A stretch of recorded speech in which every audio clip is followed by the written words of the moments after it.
as Wendy just said, we're going to dig a little into the nuance of story. To whom are you telling that story? What's the story they need to hear from you based on their generation? Each generation has its own story, and it's listening. It's listening for a certain tone, a certain reference that gets their attention. So we're going to dig a little deeper about the stories, about gaining the trust of the generation. Is Joe here? Where? There you are. We had a good conversation. Yeah. And it's funny because one of the first things that came up with was trust. Yeah. For all kinds of reasons, we have to get trust quickly. And so it's essential that you know who you're talking to. Am I trying to reach millennials with this message? Well, then what's the tone I need to hit that gets their trust? That's not the same as the story and the tone I need to hit if I get the trust of boomers. Let's talk about the generations that we're going to address today. Make sure we're talking about the same folks. Born between 1946 and 65 are the boomers, which means they were born, well, we were born, I'm a boomer. It's okay, I'm working with a grief counselor, it's coming along. Yeah. Boomers were born after World War II, so don't remember World War II, but were born before the mid-1960s. What was happening in the middle of the 1960s? Yeah, craziness, right? The peace movement, women's movement, gay rights movement, assassinations of Dr. King and President Kennedy. It was a time of turmoil, a time of divisiveness, a time of high passion and ideals. So baby boomers are growing up, witnessing all that. The story that baby boomers have includes that time. During that time, the mood of the country shifted to be very divisive and about ideals. We still got it today. Look at Congress. Yeah. Okay, so those are the baby boomers. That's their story from when they were younger and the story that shaped them. Gen Xers, born between 1965 and 1980. So Gen Xers in the room. 1980, the Iran crisis, hostage crisis happens. So you all witnessed that together. And the mood of the country becomes much more skeptical. Really shapes Xers in terms of their initial attitude about government and about who you can trust and how much you can trust. Another part of the Gen X story, what they witnessed growing up, tell me Xers, what else did you witness as a group? Yes, into the Cold War. What else? Challenger explosion. It's huge. Huge. The oil crisis, the steel crisis, the farm crisis. You get the message there. It's crisis time. And the Xers become more skeptical. Millennials, born between 1980 and the end of the century there. So born after actually, right about the time that CNN went on the air, but born before 9/11. So millennials witnessed 9/11 together. And the mood of the country becomes what? Fearful, absolutely, urgent, full of crisis. The mood of the country then helps to shape the story of millennials. So see how different, each generation is different. We don't get new generations just because 20 years pass and people have babies. That's not the reason. We get generations because the culture shifts. Salient things happen and we have a different mood operating in the culture. We're not going to talk much about Gen Z today, but they're interesting. How many of you have Gen Zs at home? Yeah? Are they incredibly innovative? Do you find them really innovative? They can find solutions to things? That tends to be about the way that they are. It'd be interesting as more of them come to work for you, and you'll find them innovation. You'll find them full of innovation. All right, I love knowing who's in the room. Baby boomers, who's here? Well, I thought you were going to retire. No, we're still here.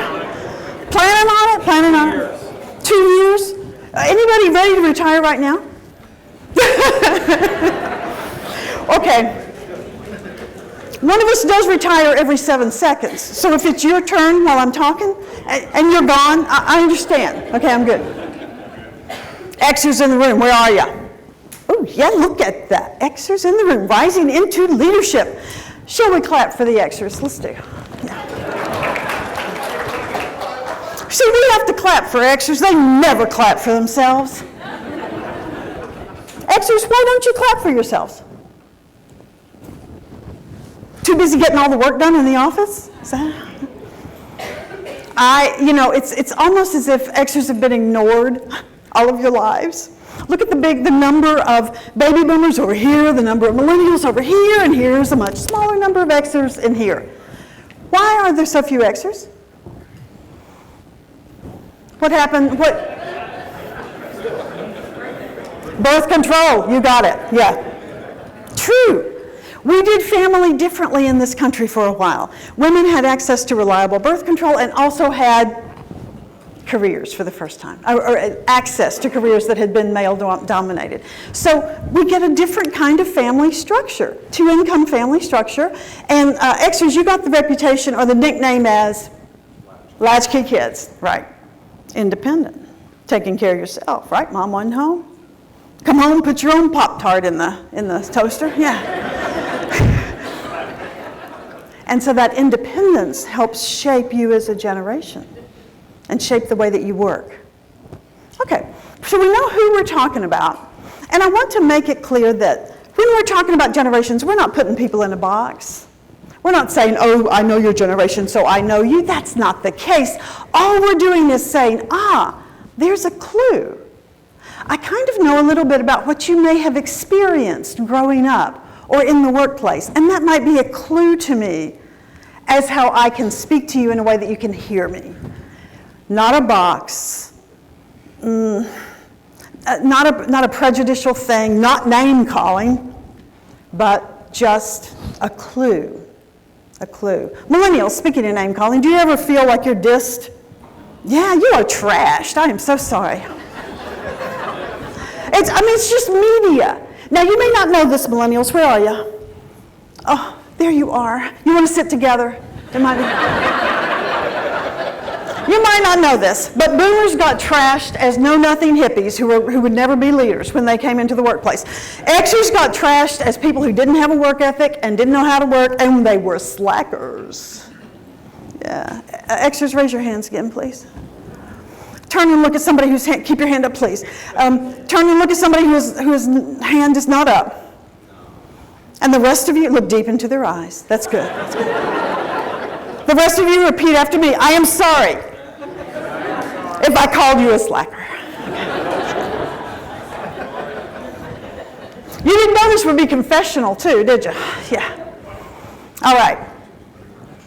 Primary groups we have to reach to get those unengaged landowners. Do you call them NIPS? Non-industrial private folk? Do you call them NIPS? What do you call them? NIPS with an F on the end? I don't know. Okay, I was trying to figure out the nomenclature. Do you reach this generation of landowners? Okay, baby boomers. Turn to your neighbor, and we're just going to take 20 seconds. Turn to your neighbor. The fast answer that comes to your mind, trust your gut. Are we reaching landowners? Talk to your neighbor. Yes or no? And why? No?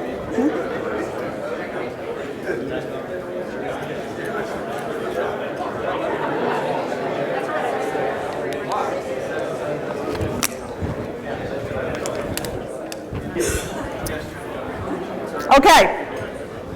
Different question. Are you reaching Gen Xers? Whether you're in mapping, whether you're in fire, whether you're in the urban canopy, or in timber, in lumbering, whatever message you're trying to get out there to Gen Xers, are you reaching them? Talk to your neighbor.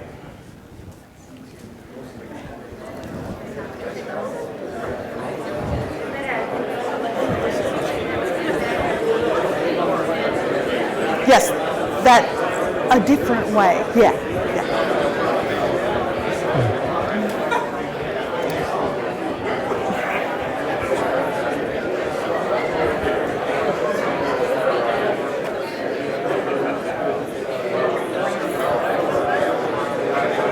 Okay, and finally, who comes next? Millennials. Are you reaching millennials? Talk for 20 seconds.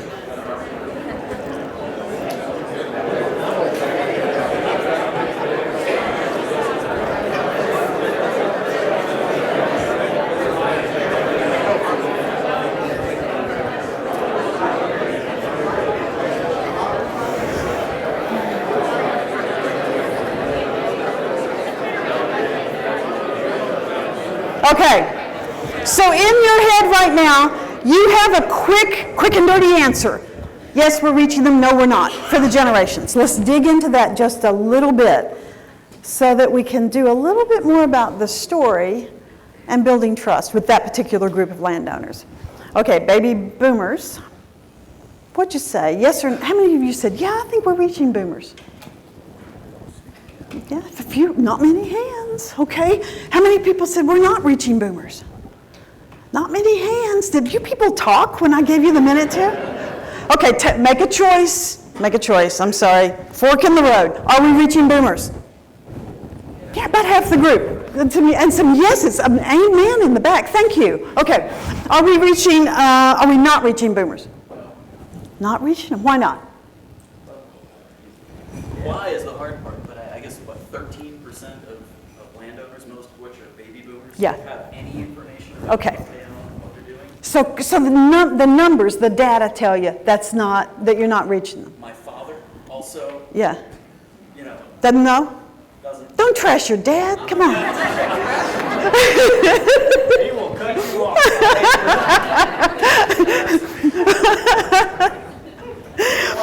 Sometimes this cross-generational stuff gets interesting if you in the family ownership, doesn't it? Where's Matt? Matt and I were talking earlier. Matt, you're what generation of owners? 7th generation, and your kids are 8th generation of landowners, of forest owners. Now, do you see a difference in what you think about, how you think about that forest land as compared to how your dad or your granddad thought about that forest land? Yeah. Yeah, so this cross-generational stuff gets tricky. It really does. Okay, baby boomers, as you said, majority of landowners right now still are baby boomers. Average age 6 years ago was 62. That makes them a boomer. And if that average age has gone up, it's 68 now. We know some transfer of ownership has happened, so let's make it in the middle. Something like 65 is probably, from what we know, does anybody have an exact number on that? Okay, it's high. It's baby boomers. It's mid-60s are the majority of the owners. The decision maker in the mix. Though we've noted other generations are going to have input into that decision, especially because families are staying closer now than we used to stay.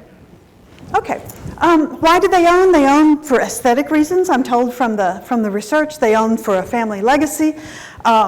They own for financial benefit, all sorts of good reasons. But no matter why they own, this is the stat that stuck with me. Only 20% of them have received information from you. Now, these are people who control, as I understand it, 36% of the forest on the continent. 290 million acres they control, and only 20%, you said 13%. Different study, but it's not a big number. We want that number to be higher. Okay, so how are you going to talk to boomers? You've got to remember that boomers think big. Oh, boomers. I love boomers. I mean, we think big. We think in big terms. We watched ideological battles back and forth about the peace movement and the civil rights movement, and we think globally. Let's do it that way. And we were the first generation to see the earth from this perspective, to see the big systems, the big environmental systems that were in play. So boomers think big to begin with, and then we saw this too. I love that. Look how green the South is. Is that great or what? Would you start this video? Thank you, sir. I'd like to buy the world a home and furnish it with love. Grow up on food and honeybees, so white bird will dove. I like to teach the world to sing with me. I like to buy the world a home and keep it company.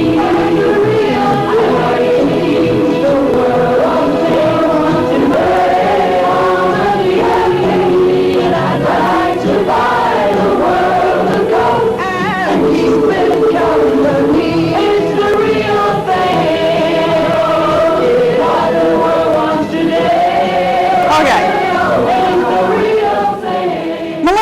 and Xers in the audience. Does that look a little naive to you? A little bit. You aren't quite as idealistic as the boomers were at that age, but I got to tell you, I was 12 when I first saw that, and I thought, sure, why not? We'll get a bunch of kids, us, on a mountaintop in Italy and bring around world peace. Why not?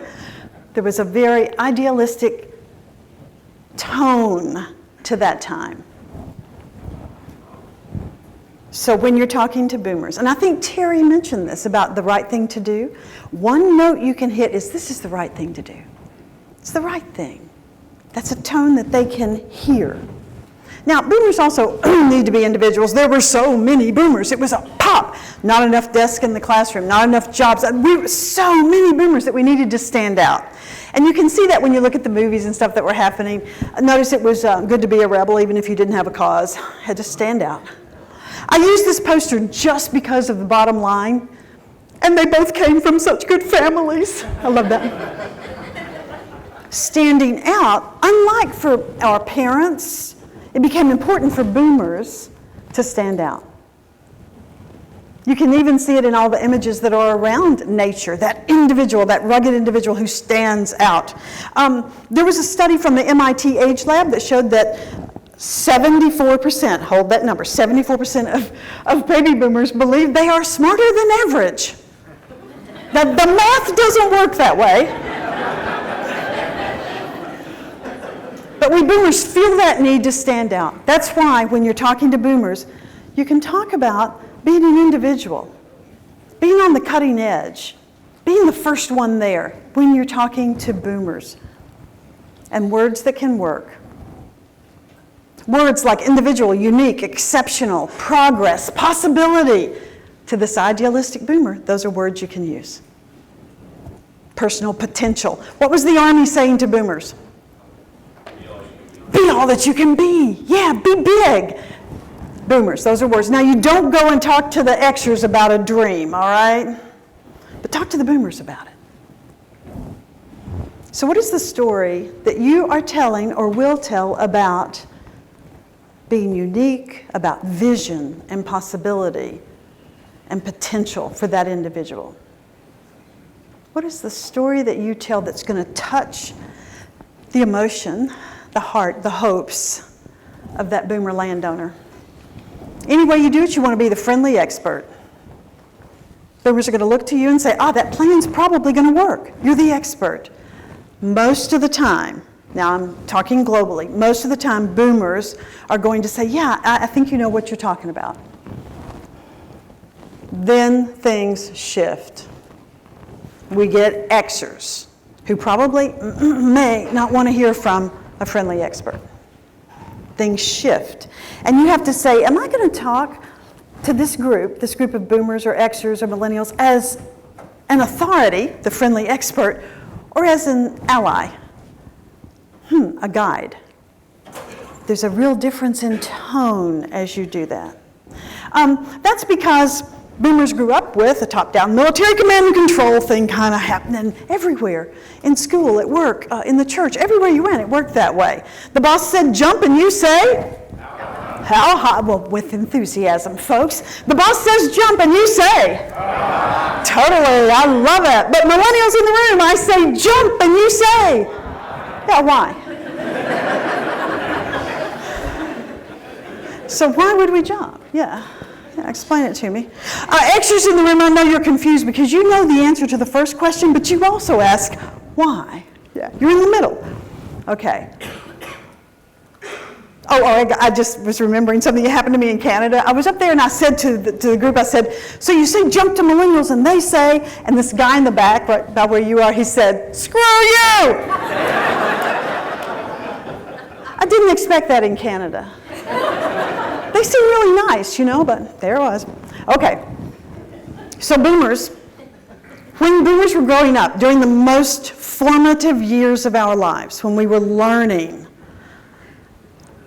information and authority tended to look like this. The information and authority were at the top.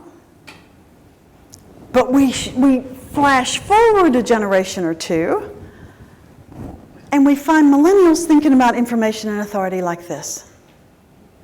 Terry talked about the tribe. This is the tribe model. Who has the authority? It's shared, yeah. There's a leader who has to make the final decision, but people have input into that final decision. Who has the information? Everybody, it's online, right? And if you don't have all the information and you're working there, then you just trust it. So yeah, this difference to here. So here, and this would be for my mother's generation, and for my generation, you can speak to some degree, to a great degree, as an authority. Talking to Xers and Millennials, you start talking more like a matrix, if you will. And notice, this looks like what's online. Terry was mentioning what's online. This is how social media works, to a great degree. Information moves up, down, and sideways. Okay, Generation Xers.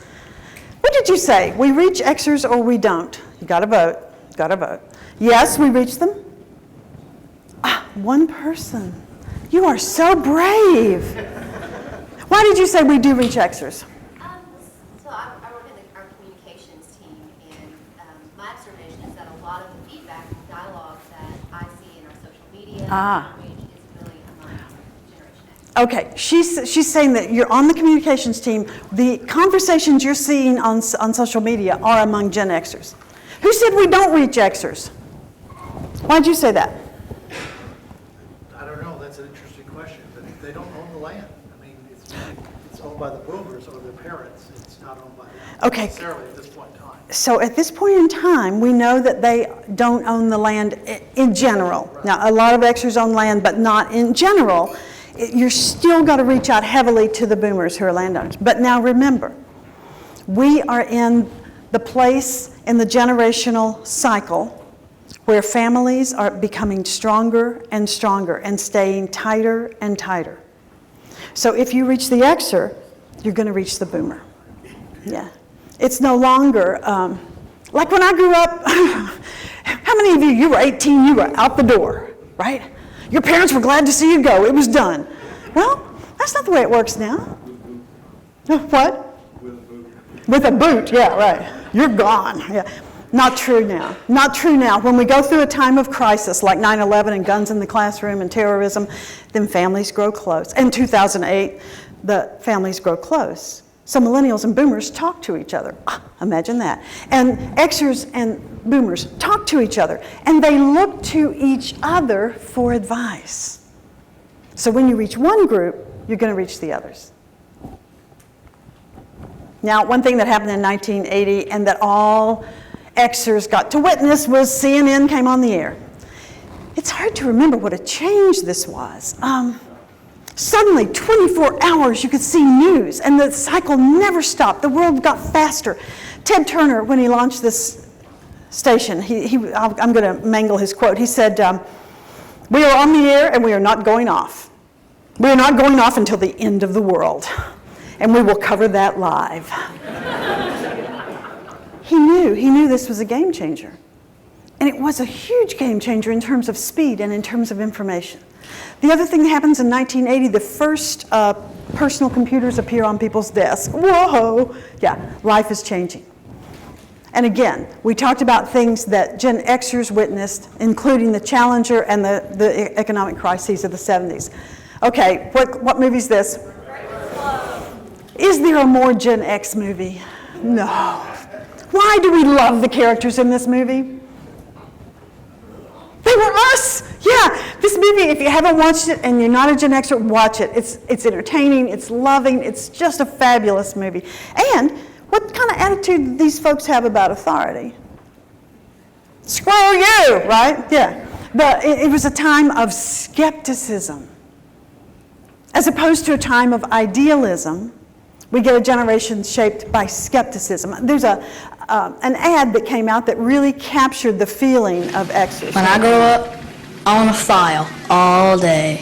I want to claw my way up to middle management. Be replaced on a whim.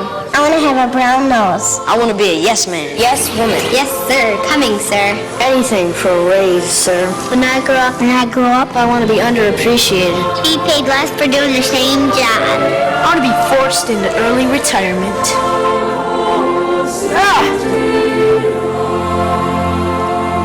Notice the underlying message here. You're on your own, kid. Yeah, take care of yourself. Boy, that's different. Because that agreement, that long-term agreement between employer and employee had been broken during the 70s. The other thing about that is that you have to be independent in order to survive in a world where nobody's going to take care of you. So instead of saying be all that you can be, the Army said, Army of one, you independent Xer. Yeah. You can always tell what a generation is doing or thinking by looking at car ads or Army mottos. I mean, it's just, you can track it. It's amazing. I talked with Linda Moon. Linda, I know you're here, so there you are. We were talking about the differences you observed in generations at work, and the Xers saying, hey, I need more, why, prove it to me. I think I'm recalling that you were saying, gee, at first I thought it might be ethnicity, first I thought it might be gender, but you decided it was generation. Yeah, interesting. We can mistake generational differences sometimes for other kinds of differences. They kind of hide, but they're so big, they're right there in our faces. So when you're talking to a skeptical generation, you say, hey, this works, let me show you. This works, here are the results. Hey, this is where your data brains can come in. When you're talking to a skeptical generation, remember how these guys sold Macs? They didn't sell. What did they do? It was a story, and it was like they were just giving you the information that you could use to buy, but they knew you were going to make up your mind for yourself. So never sell, but simply show, simply prove it to the skeptical generation. And the underlying message should be about independence. You're independent, you can take care of yourself, you can decide this. Here, let me just show you some data here. You got a one-strike rule with Gen Xers, by the way. It's not 3 strikes, it's 1. So go in with the right info. Be a guide, an ally, saying, let's do this. Let me give you some information. I know you're going to make up your own mind, but let me share this with you. And words that work for this generation are different. The stories you tell may be the same story, but you're telling it with a different tone. Here you're talking it about things that are proven and measurable, talking about results and being realistic. Not being visionary, but being realistic and getting it done. Xers are the get-her-done generation. Comments. Different words that can underlie, and different values that determine the way you tell that story. Xers, I'm sorry, but you guys still have a terrible reputation. There are studies, massive studies, that show that you are the most well-balanced, the most productive, in fact, the happiest generation, and most family-oriented, community-oriented generation here in the country. But you don't get good press, because like when Time magazine reported on that report that was so positive, they used this cover. Makes you look like serial killers. You just need better press. That's all I'm saying, Xers.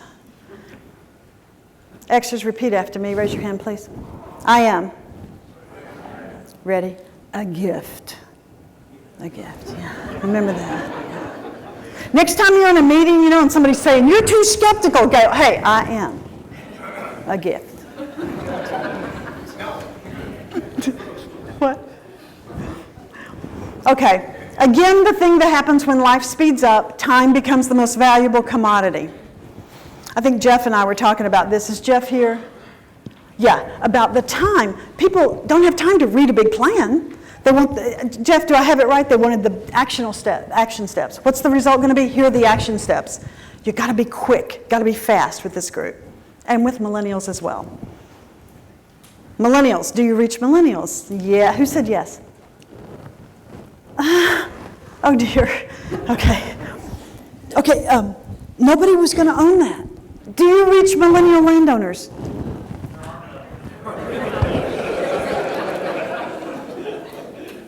Maybe not yet, but they're in line. Matt can tell you that. He's got Gen Zs that are in line. Your kids, right? Yeah, they're going to own soon, and the conversation you want to start with them is important because they have massive influence on the boomers. I'm going to skip this, but it's because I don't want to go over on time. The millennials are a group that is passionate about changing the world, about making things better. And the way they want to do that is by doing it together. I love this article.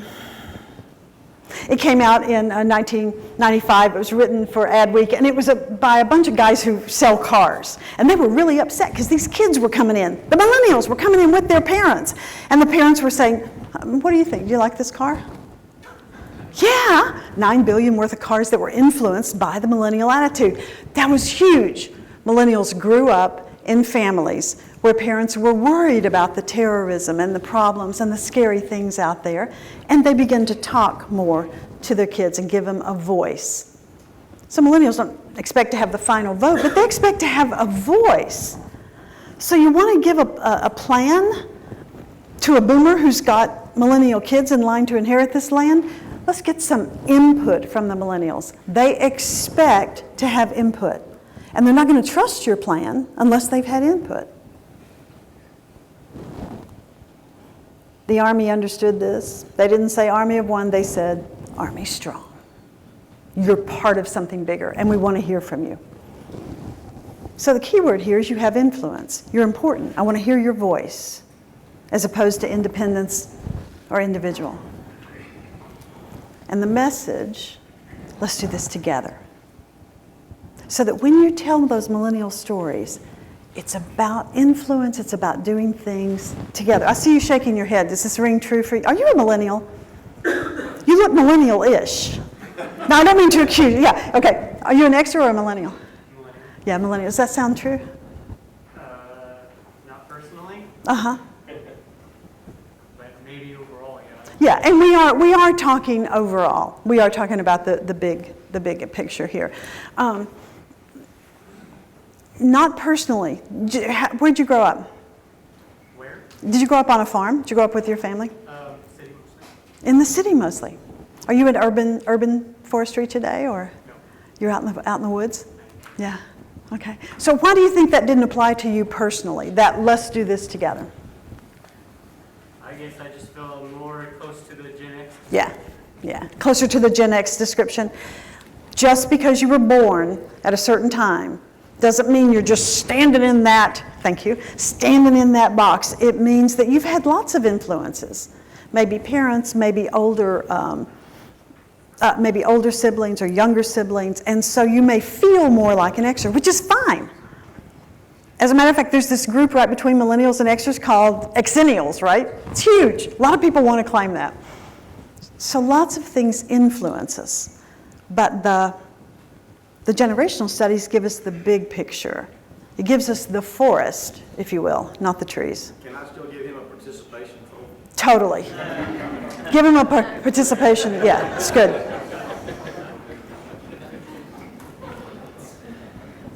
And so the way you couch that plan when you're talking with millennials is more as a coach.